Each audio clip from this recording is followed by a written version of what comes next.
Hey everyone, welcome back to Chicken Cindy's. If you have the Mongoose Ledge X1, one of the first upgrades you're probably going to consider doing is a rear shock. So I'm going to show you just how easy it really is to put a new one on this. So the shock I went with is a D&M. I got it off of Amazon for $110, I believe.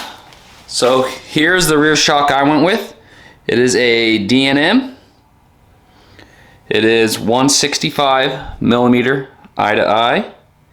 It's got some nice orange on it there, so I'll actually be able to use this with the specific stickers it comes with. The bottom eyelet should be set up to go for this, no problem. I'll measure it whenever I get it taken apart, but the top one, we will have to switch the hardware here out with that, but we should be able to use what's on this stock shock with this one, no problem. So you're gonna need two 5mm Allen keys.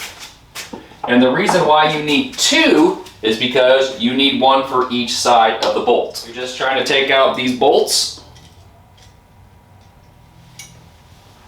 We'll get a little bit closer on this next one. So,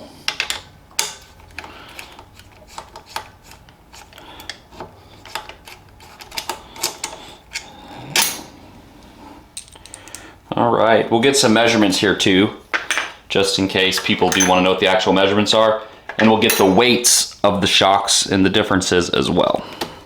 Might be a little bit snug of a fit, but you should be able to just pull it out. Like that. And here is the rear shock. So we got 1.04 pounds, or we got 16.7 ounces, and 0.475 in the kilograms. So just barely over 1 pound is the stock rear shock. So before I weigh the next shock, let's do some measurements real quick.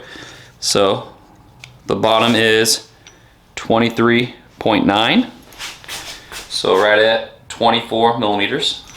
And the top spacing is right at 42. So hopefully you can see those okay on my little caliper. So that's good to know. So those are the spacings you'll want for your actual shock. So I should be able to do this with my hand. We'll see. Sometimes I can, sometimes I can't. A little persuasion with pulling sometimes goes a long way. There we go. So there is one off. Might have to hammer this little part out. This is what you're trying to get out of the old shock. The shock ordered new does come with actual hardware, but you will have to cut these down to the correct size to make it fit. So just keep in mind, if you use the new stuff, you will have to cut it down. It's just easier in my opinion. I guess it just depends on who you're talking to, but I'll just use the old hardware. It's off of a new bike, so I really don't mind. This bottom one is the correct size, so you won't have to take this bottom one apart, just the top one, to put the other stuff on that we just took off of the coil shock. I don't mind using pliers for this one because we're not reusing these, but just pull it all out. You can see when you use pliers, you leave little indentions because they're just plastic. So let's see if we can just slide this bad boy in. There we go. And we should be able to just put it all back together. Sometimes if you have a vise, you can kind of squeeze this back together if you need to, but as you can see, mine just went together, no problem. All right, now we can weigh this one and see what the weight is. So that other one was just a little over a pound. We'll see if this one weighs very much less. I don't think it's gonna weigh too much less, but it will be a little lighter. Well, it's 0.65, holy cow. It's almost half the weight. I would not have guessed that. Wow. Okay, that's pretty cool. Huh, all right. Now, the easy part. I put it with everything facing out. I'll start with the bottom one. It's already got blue Loctite on it, so we're good there.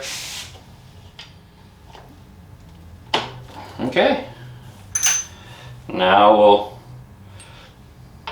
hand tighten the top one. Now you just gotta get your sag set, get your bolts torqued to where you need them, and you're done.